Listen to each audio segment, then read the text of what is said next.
Scams, they're just everywhere, and scammers are always dreaming up new ways to trick you, which is why Mark Hensley, the Associate State Director of Community Outreach and Advocacy for AARP North Carolina Triad Region, is with us today. He's talking about how to keep your money and your information safe. What we want you to do is be able to ask some questions to our guest. You can text us those questions, 336-379-5775. All questions are anonymous, and this is your chance to get an answer from an expert. All right, so speaking of scams and things, let's talk about what just happened to you. So Tanya, this happens to everybody. It doesn't matter if you're an older adult or a younger adult. Yesterday, my private personal cell phone, the caller ID said Bank of America. So I answered, and the man starts telling me that my card has been hacked.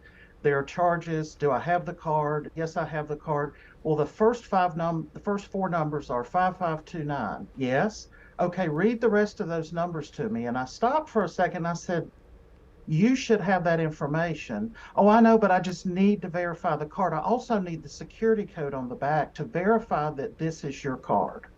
And that's when I stopped and went, wait a minute. I hung up. I didn't engage him anymore. I called Bank of America. It's a scam.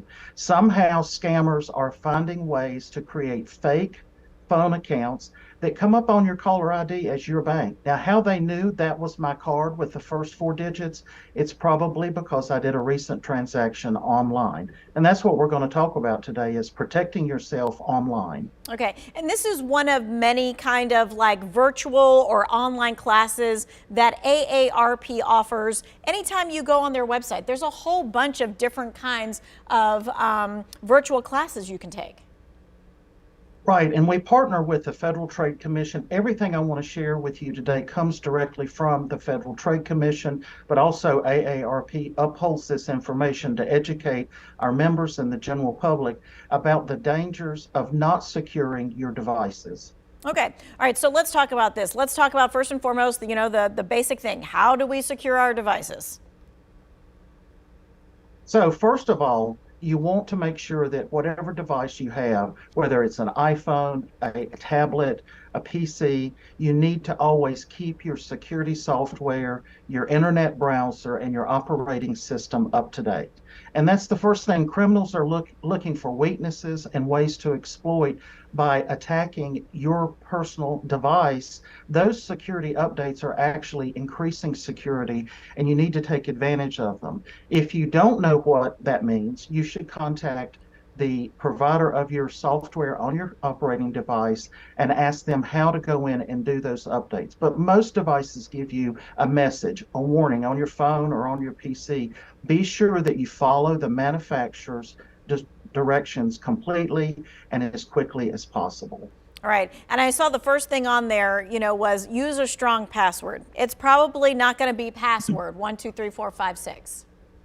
Right. Passwords, there's actually, if you go online and just Google password help, you can get all kinds of ideas how you, instead of putting your best friend's last name or the name of your pets is a common one, or your phone number, all of those are easily determined using algorithms that scammers use on a regular basis. But if you put in a phrase like, my favorite flower is the red, red rose, that's pretty hard to crack into, and it's only something that you would know because you created this phrase. It needs to be at least 12 characters. It needs to have lowercase as well as uppercase letters, and you need to use some numbers.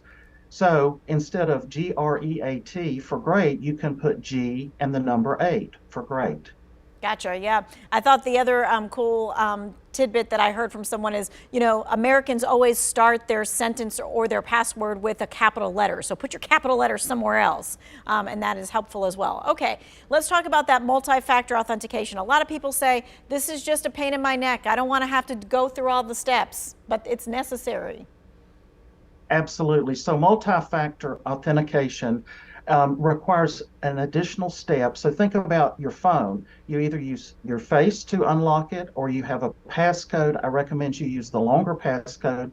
But once someone gets into your phone, the only way that they can get into your bank account on your phone is if you have saved that password and it automatically goes into that account.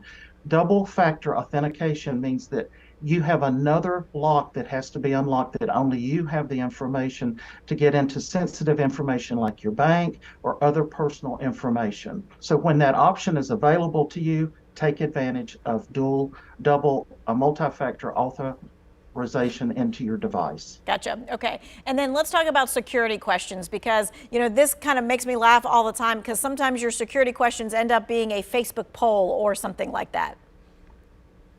Right. Again, this is information that only you know, and you do not want to be hacked. Security questions should be information that is not known publicly, like your zip code or your mother's maiden name or even your place of birth.